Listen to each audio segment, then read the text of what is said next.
These poor noobs. Challenge accepted.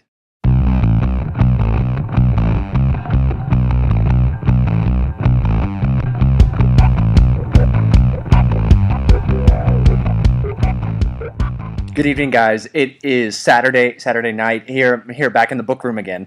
So, as I understand it, you guys sent me a Facebook post about challenges that you want to do, and so I'm down for that.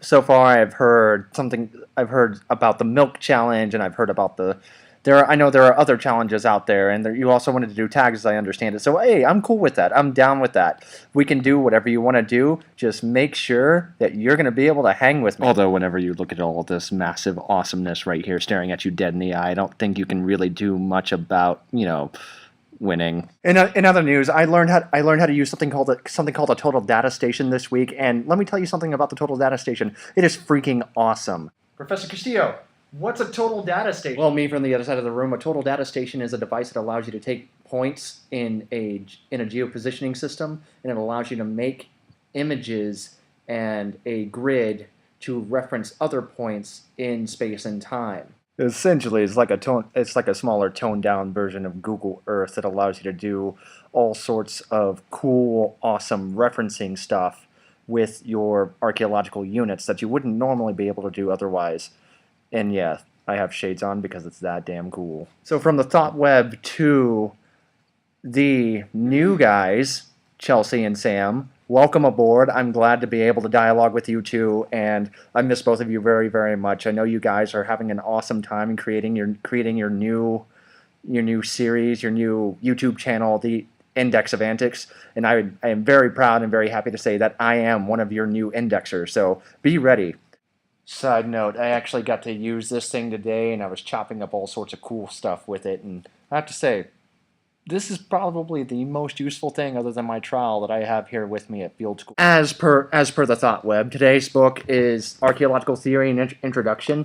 This book contains just about everything that you need to know in a beginner's reference guide to archaeological theory. So you start with this and you move it all around for the full theory experience, and then you kind of hold it up here and let it osmose in. And just so you know, Chelsea, I'm learning about this awesome French concept called éboulis, and those are what we call spalls, and spalls are the chunks of limestone that crack off of the walls and the roof of rock shelters and cave walls and feature faces, and they cover the bottom sediments of a rock shelter, open air cave, or deep cave. And these éboulis, these spalls, so you have the potential to severely affect the interpretation of any given archaeological record. And as that's a concept that kind of plays into paleontology, I can kind of see you and I working together on a project in the future. I'd also like to know if you guys want to do kind of something like John and Hank's Question Tuesday or Question Days. These questions need to be pretty interesting. Archaeology and anthropology covers a lot of ground, but I mean, they don't necessarily have to be from archaeological backgrounds or anthropological bases, octopodes.